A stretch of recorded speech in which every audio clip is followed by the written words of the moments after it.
Depression is often said that it is caused by a chemical imbalance.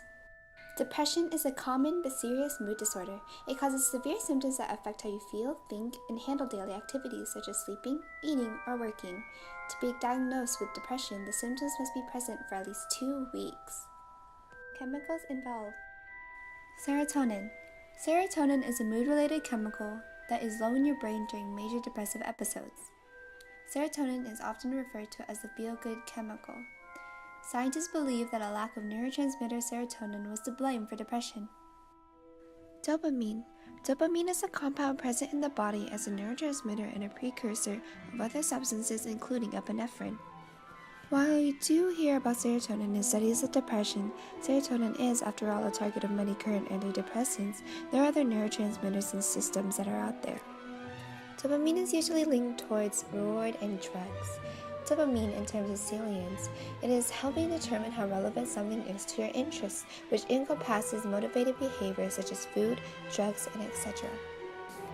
Dopamine can also be important in major depressive disorder.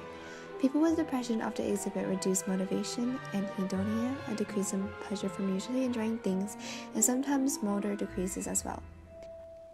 All of these are linked to dopamine, so targeting the dopamine system is one of the ways in which we can look at potential mechanisms and treatments for depressive behaviors. Corticosteroids are a class of steroid hormones that are produced in the adrenal cortex of vertebrates, as well as the synthetic analogs of these hormones. Corticosteroid can suppress the overall effectiveness of the immune system and lower the amount of lymphocytes or cells that help destroy viruses. There are also different types of depression and their symptoms. There is recurrent depressive disorder. You have repetitive depression episodes and you experience depressed mood, loss of interest and enjoyment, and reduced energy leading to diminished activity for at least 2 weeks. You suffer from anxiety symptoms, disturbed sleep and appetite, and may have feelings of guilt or low self-worth, and you may have poor concentration.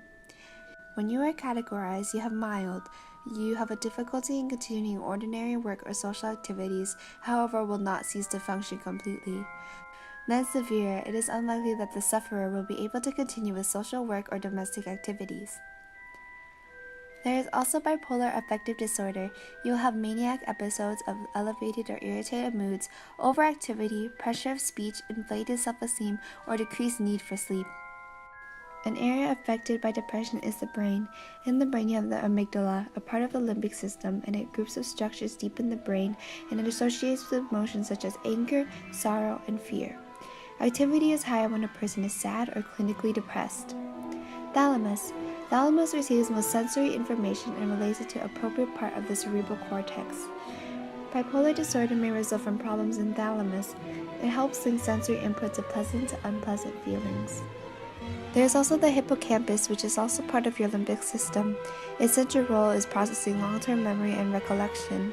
This part of the brain registers fear and remembers past events and affects how you act towards same events. It is found less in depressed people. Diagnosis and treatment consists of health care. Psychological treatments have behavioral activation, cognitive behavioral therapy (CBT), interpersonal psychotherapy (IPT), and psychological treatments by professionals and supervised therapists. There is medication of antidepressant medication (SSRIs) and tricyclic antidepressants (TCA). There are contributing factors and prevention to depression. The contributing factors consist of complex interaction from social to psychological to biological, and there's also adverse life events of unemployment, bereavement, and psychological trauma.